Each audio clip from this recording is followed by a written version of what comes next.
I take back what I said about our director being an imbecile. Having a time machine at our disposal is actually pretty convenient.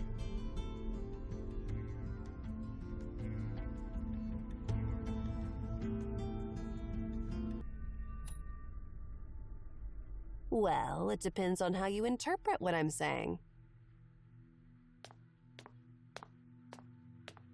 What? Finally done dealing with me? The former #1 director candidate?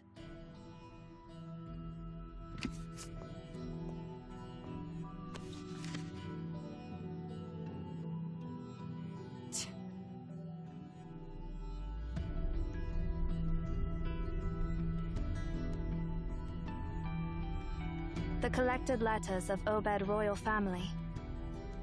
Volume 3, Darius, the king of all kings, written by a historian from the Obed court. The second half is blank. Looks like this volume is incomplete. It appears that we have indeed arrived in the era of Darius, around 500 years before the 5th emperor's reign.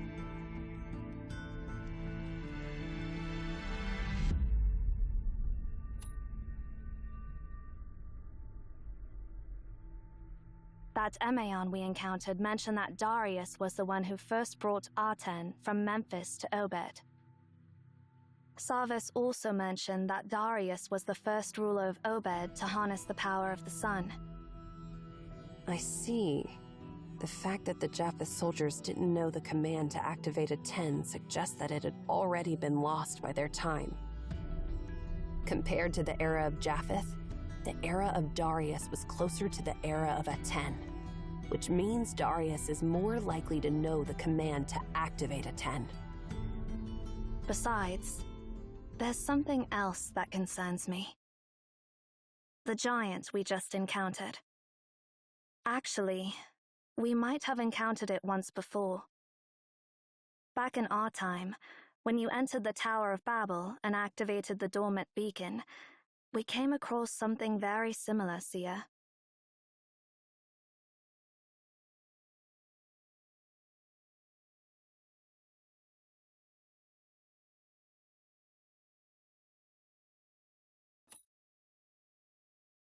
Indeed. The giant in our time was missing its lower half, so I can't say for sure if it's the same giant. Moreover, I'm sure you remember the stuff we got from the mutilated giant.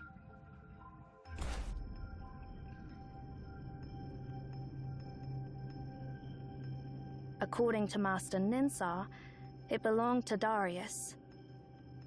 So, it must have come from this era.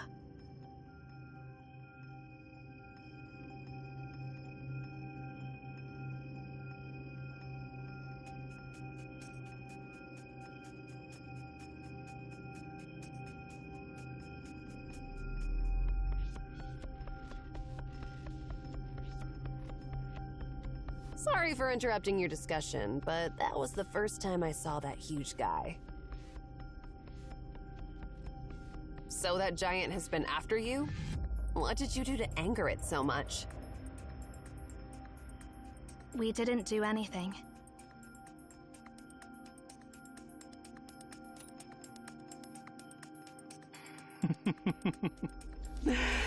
Dear Emaon, I bear no ill intentions. Have you forgotten our agreement? We don't have enough information to understand the reason behind it yet. One moment he wanted to kill us, and the next moment he was happy to see us.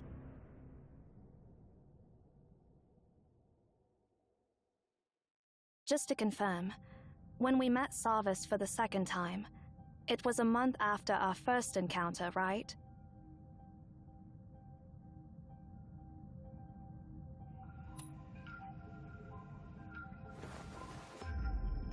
Did you figure something out, or...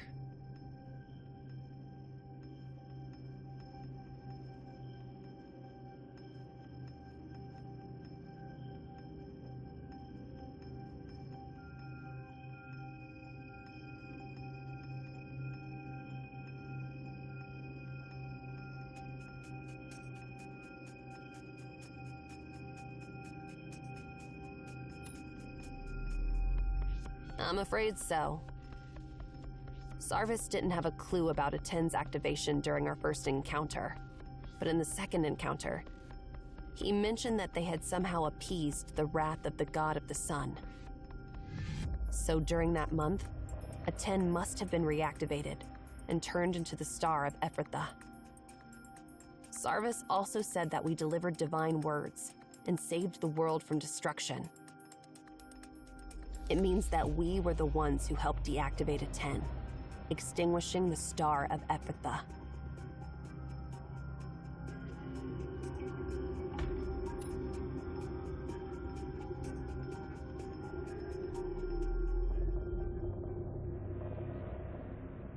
Remember what Enki said?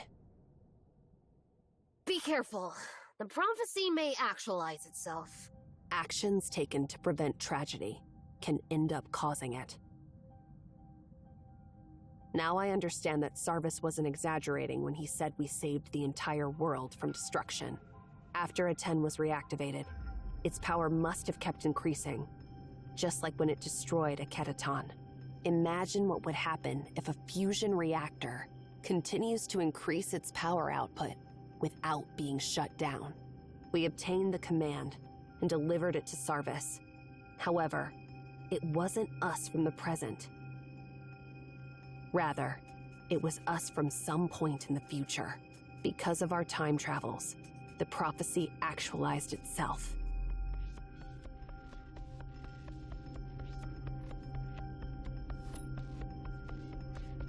Sure. There is no other choice. Now we're not just responsible for saving the library in our era, but also saving the world in Sarvis's era. We must move on and find the command to deactivate R10. And deliver it to Sarvis. If we fail, both eras will veer off their intended paths and collapse completely.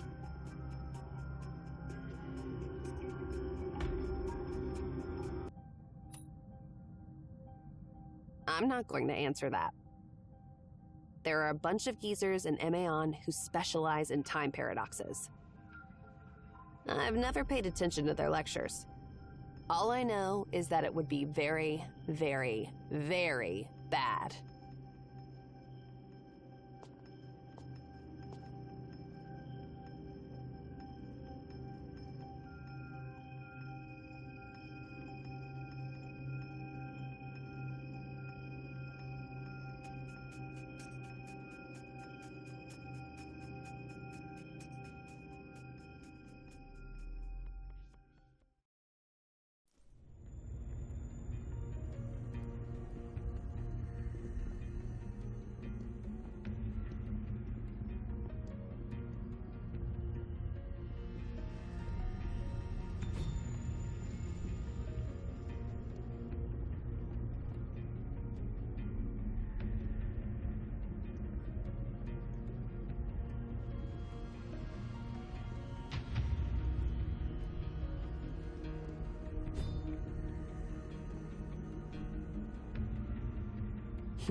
Who are those people? Judging by their attire, they must be the Immortal Army, Darius's Praetorians. Of course I know that, but why are there so many Immortal Army soldiers wandering inside the library in this era?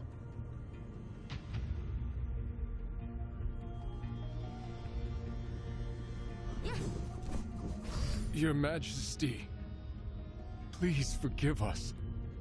We're devoted to you. Hey! They can't even hear us. Never mind. Let's keep going. We'll surely find someone we can reason with, right?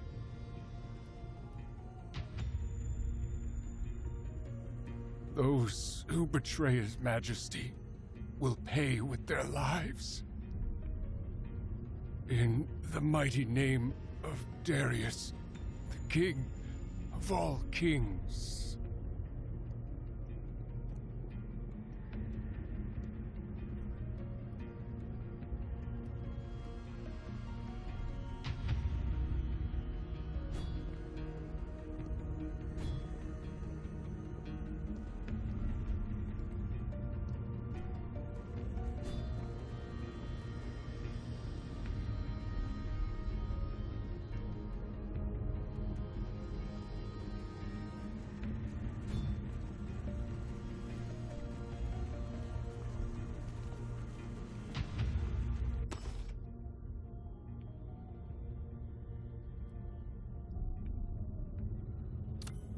those pesky creatures again.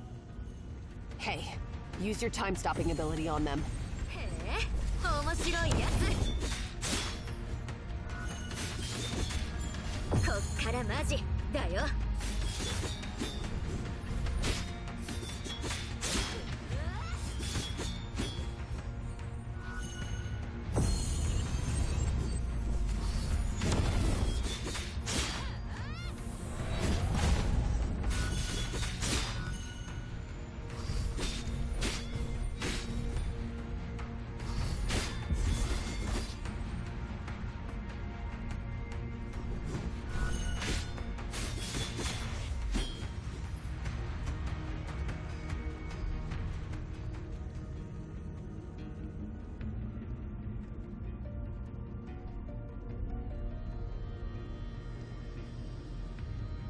Halt! Oriole. End of like the sacrifices hanging there.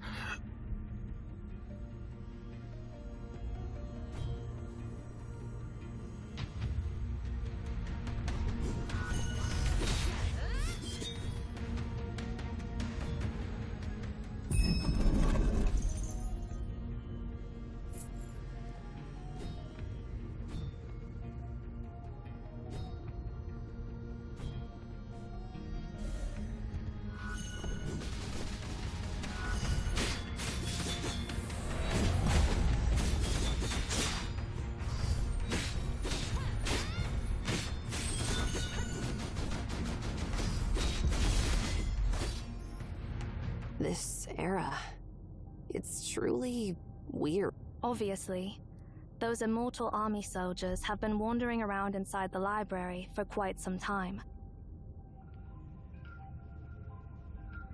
Otherwise, they wouldn't be so worn out. What exactly happened?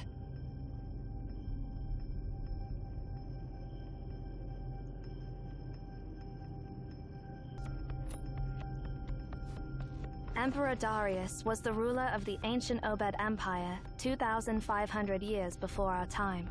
He was one of the most renowned rulers in Obed's history. Unlike the Obed Empire under the 5th Emperor's rule, Obed during Darius's reign was the most powerful empire in the world. Towards the end of his reign, though, Emperor Darius inexplicably shifted his focus away from governing the empire, leading to a rapid decline of Obed. The records about Emaon are not detailed, as their leader Pythagoras mysteriously vanished without a trace one day. Emaon's historical records are all but blank during this era.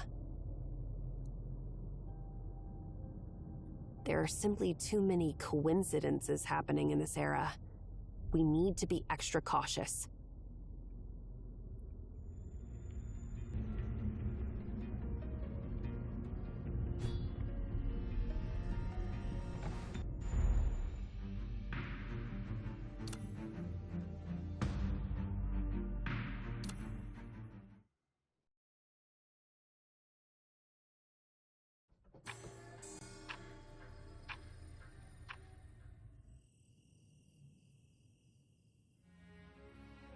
The stars. They appear so distant, yet shine so brightly. Your Majesty, Farhad requests an audience. It is you, my most courageous servant. How does the wine taste at the celebration? The wine was exquisite, benefiting the conquerors of Memphis. We all wonder why you didn't join us in the Great Feast of Honor. Why do you remain secluded in this corner, far from the bonfire, without even a single guard? Have we done anything to displease you? Not at all, Fahad. I am pleased with your valor. After this battle, I've annexed the southern reaches of the world into my domain. I am staying away from the crowds to gaze at the stars. The campfire's brightness would obscure their light. Have you ever considered where our conquest will end, Farhad? No, Your Majesty. I shall fight wherever you deem necessary. Until the farthest reaches of your dominion touch the sea, or until I fall on the battlefield. Your loyalty is commendable. But what I'm seeing now is even more distant than the sea. There was an Emmian scholar named Pythagoras who told me that according to his research, the land beneath our feet is a sphere. A sphere? How is that even possible? You're not a scholar, so it is understandable that you can't imagine it. However, I can easily imagine that there may exist countless such spheres suspended high above the heavens. We call those spheres stars. The notion that these stars are fragments of Earth adrift in the firmament. So many uncharted territories awaiting conquest. Do you understand my feelings, Fahad? In comparison, Memphis, no, even the entirety of Obed, pales in significance. I wonder how I can travel to those stars to conquer those lands no one has ever seen. How pathetic is a man so bound by his desires. From now on, I shall find no peace in my nights. Fret not, your majesty. We, the Immortal Army, will always be your keenest blades. Even if you were to command us to conquer the moon, we would comply without hesitation.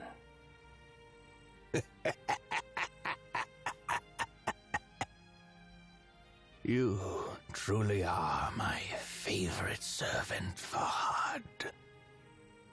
Arise, for I shall share my glory and dreams with you. One day we'll leave our footprints across the entire expanse of the sky.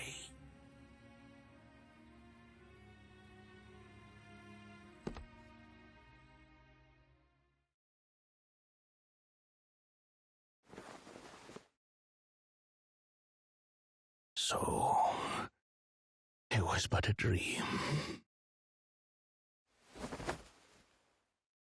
I'm feeling cold. Am I already so old that I'm plagued by such vivid dreams? I used to believe that only the inept dream, for they possess nothing in reality. Is the heavens telling me that I'm no different from those commoners? My time is running out. Emeons, I'm summoning you to demand an answer I have long awaited. A decade has passed since my triumph in Memphis. I have given you so much time to unravel the mysteries of the God of the Sun. My subjects comply with my commands, never disturbing your research or prying into your tower. Only during the 6th and final month of each year do my emissaries visit you to ask about the progress of your research. You should know that it is a supreme honor, and that I have shown you extraordinary generosity, which no other Obed emperors have ever bestowed upon you.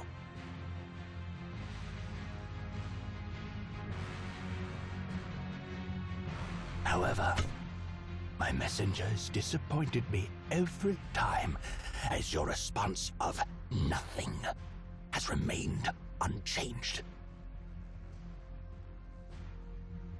Now, I've decided to ask you this question myself.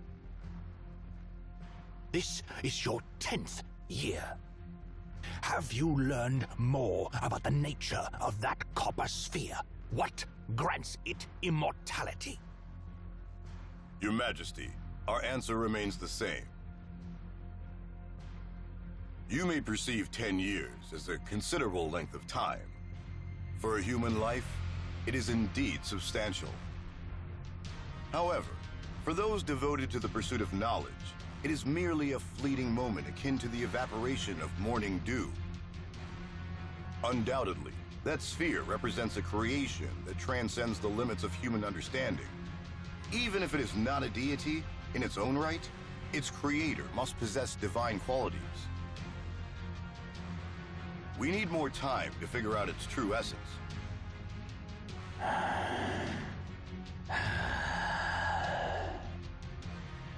Time. Time. What an extravagant request.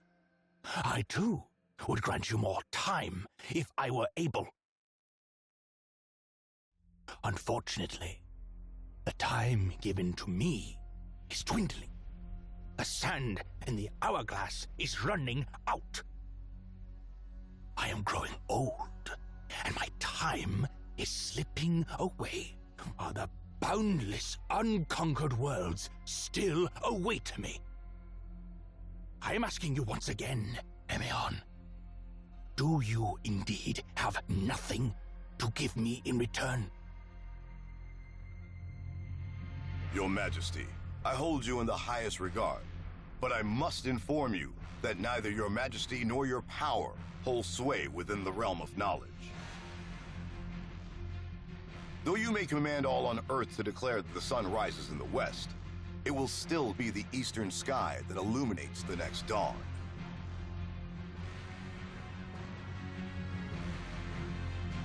I can assure you that we're more eager than you to learn the nature of the sphere.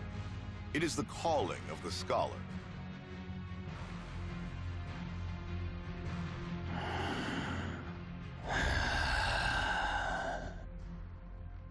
I see.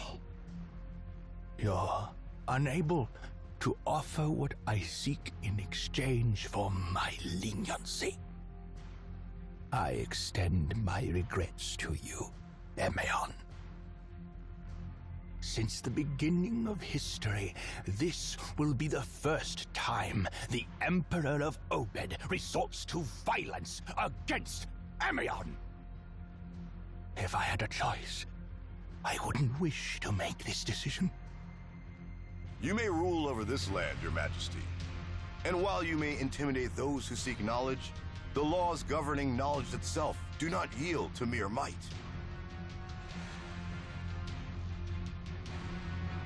Immortal army, at my command, open this tower and seize their library!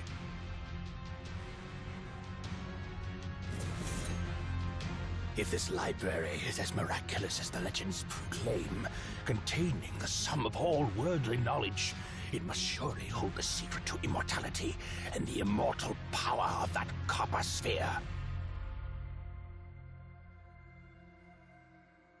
Since the mouthpieces of the gods remain silent to my request, I'll uncover the answer myself.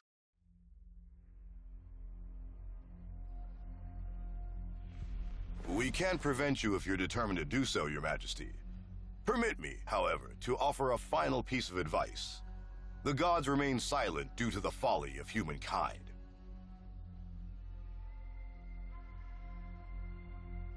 That was the last question I will ever pose to you.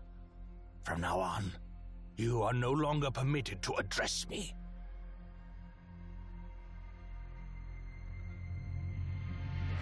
Immortal army, storm their tower and breach their gates. Emeon, I have heard tales that the paths within the Library of Babel are more numerous than the stars in the sky, and the smallest misstep can lead to eternal wandering. I've also heard you've devoted countless time and lives to explore that library, and that you've even familiarized yourself with a number of safe paths. I command you to lead the way for my warriors, and you have no right to refuse.